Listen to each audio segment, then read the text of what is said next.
I'll keep this brief so I can post it for some help. Okay, I want help quartering this. Now,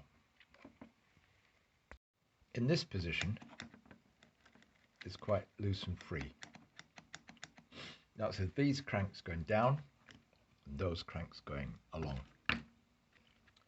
Turn it a bit further to there, where these cranks are pointing towards the cylinders, those are pointing down, and it's binding.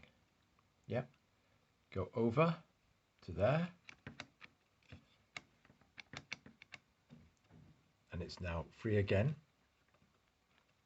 Yeah, fairly free. Let's just check that.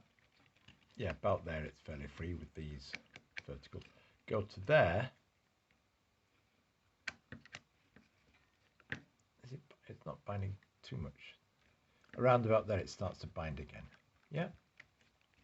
So how do I do the quartering? I mean, if I